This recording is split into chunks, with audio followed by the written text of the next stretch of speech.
Bienvenue à ce troisième topo. On va regarder aujourd'hui Caïn et Abel, et puis un petit peu l'histoire de Noé. Caïn et Abel, ce sont deux frères, et quand on lit donc Genèse chapitre 4, on se rend compte que Caïn, c'est un agriculteur, et Abel, c'est un pasteur. Il représente un peu toute l'humanité. Les pasteurs et les agriculteurs, c'est ce que l'on trouve partout avant d'avoir des spécialités techniques. Ce sont des gens qui servent le Seigneur et à l'occasion d'un sacrifice, d'une offrande, d'une prière, on offre quelque chose à Dieu. Alors bien sûr, l'agriculteur, il prend des produits de son champ, et puis le pasteur, il prend les produits de son travail. Alors l'un et l'autre offrent à Dieu. Abel a offert les prémices, c'est-à-dire un petit agneau. Les prémices, cet agneau, il devrait grossir, grandir, et c'est un signe que le troupeau va se développer. Caïn, lui, a pris des fruits, des légumes. Et Dieu a accueilli l'offrande d'Abel, la fumée est montée au ciel, tandis que la fumée du sacrifice de Caïn est restée à terre. Et Caïn a été jaloux de son frère et il a tué son frère. Pourquoi en est-il arrivé là? Pourquoi la fumée d'Abel est montée et la fumée de Caïn n'est pas montée? À cause du cœur. Abel, il a donné, il a pris ce qu'il avait de plus précieux, son offrande était pure, tandis que Caïn, il a pris des fruits et légumes un petit peu pourris, un petit peu vieux, un petit peu secs, etc. Après tout, ça se brûle, brûler pour brûler, voilà, débarrassons. À cause du cœur. Et c'est un peu en parallèle avec une histoire de Jésus. Vous vous souvenez peut-être, la veuve qui met dans le tronc des petites piécettes. Et à côté, il y avait quelqu'un riche qui a mis un gros billet de 1000 ou de 2000 dans la quête. Et Jésus dit, cette femme, cette veuve a mis plus que l'autre. Elle a mis son cœur, elle a mis de son nécessaire. Le Seigneur regarde le cœur. Maintenant, Caïn a tué Abel. C'est le début du péché qui grandit dans le monde. Caïn s'éloigne de Dieu et le mal ne fait que grandir. On voit au verset 15, « Si quelqu'un tue Caïn, il sera vengé 7 fois. » Mais 10 versets plus tard, plus loin, on est à l'histoire de Lamech, L-A-M-E-K, qui est l'arrière-arrière petit-fils de Caïn. Et le verset dit, si quelqu'un tue Lamech, il sera vengé 70 fois, 7 fois. Ça veut dire que le mal commence à remplir le monde de plus en plus. Alors, plus tard, quand il y a eu la loi, vous vous souvenez, c'est revenu non pas 70 fois 7 fois, mais œil pour œil, dent pour dent. Et plus tard, Jésus a dit qu'il fallait aimer ses ennemis. Ça veut dire le mal grandit, grandit, grandit, grandit, la loi le stabilise et le fait diminuer, et Jésus vient aimer, pardonner et nous dire qu'à notre tour, il faut aimer et pardonner. Maintenant, le déluge.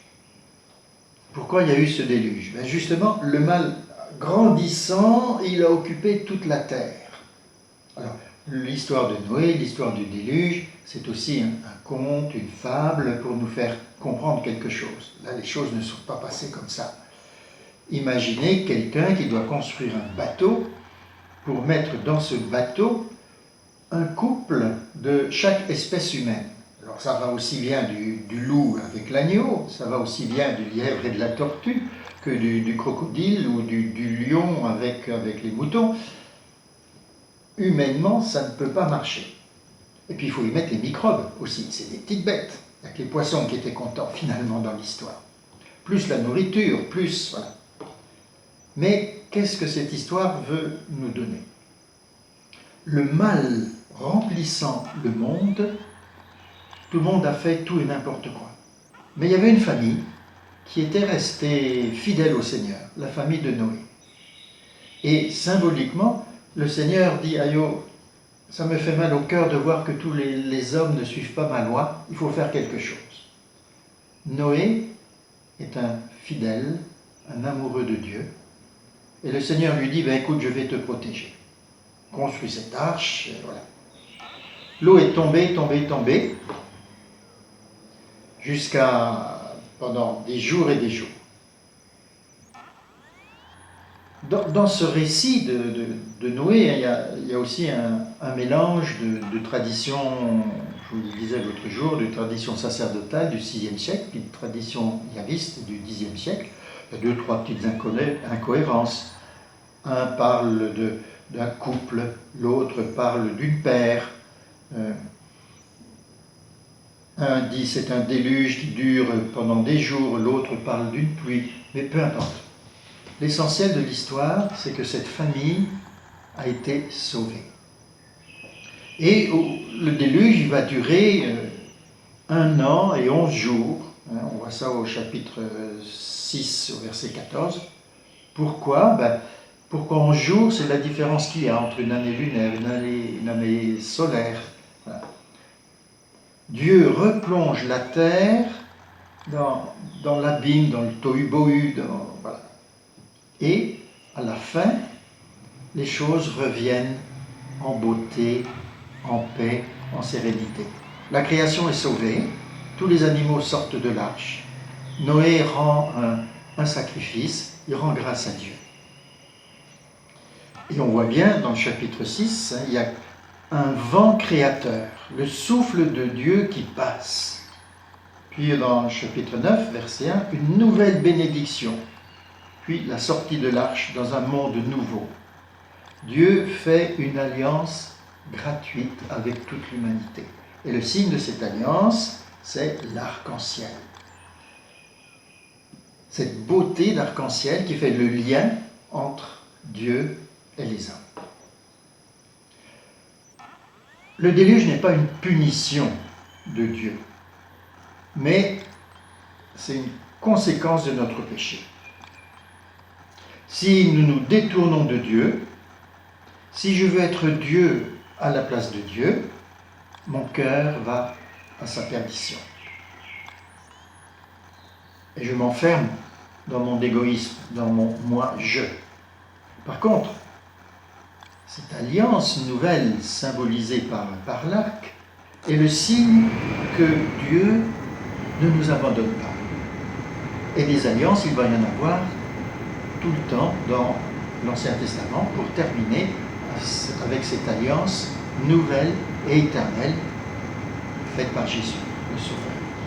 Pour sauver l'humanité, Dieu s'est choisi un peuple, une tribu, une famille, afin que puisse naître celui qui viendra accomplir cette alliance, le Christ, le Fils de Marie et de Joseph, fils d'Abraham. Alors je lis première lettre de Pierre, chapitre 3. Quand se prolongeait la patience de Dieu au jour où Noé construisait l'arche, dans laquelle peu de gens, 8 personnes, furent sauvées par l'eau. C'était l'image du baptême qui vous sauve maintenant. Il n'est pas la purification des souillures du corps, mais l'engagement envers Dieu d'une bonne conscience. Il vous sauve par la résurrection de Jésus. Le baptême, c'est donc l'achèvement du thème du déluge. Et je termine par cette petite note-là. Qui est-ce qu'il y avait dans l'arche? Qui a été sauvé? Monsieur Noé, Madame Noé, les 3 garçons et les 3 épouses. Ça fait 8 personnes. Comme c'était déjà fait, les 3 garçons. Les 8 sauvés de la famille de Noé, par notre baptême, nous faisons partie de ces 8. Nous sommes de cette humanité nouvelle, sortie avec Noé des eaux de la mort. Et voilà pourquoi, traditionnellement, les fonds baptismaux sont octogonaux, ils ont 8 côtés, ou bien supportés par 8 colonnettes. Nous sommes plongés dans l'eau du baptême, cette eau du baptême qui recouvre le mal, qui recouvre toute la terre. Et quand Noé a ouvert l'arche d'alliance, nous sommes renés dans un monde nouveau, le monde de Dieu, et du coup nous sommes plongés dans cette eau qui sauve. Comme quoi, le déluge nous rappelle notre baptême et surtout la victoire de Dieu sur le mal. Un monde nouveau est né auquel nous appartenons désormais pour vivre notre foi. Voilà pour aujourd'hui et la prochaine fois on parlera d'Abraham.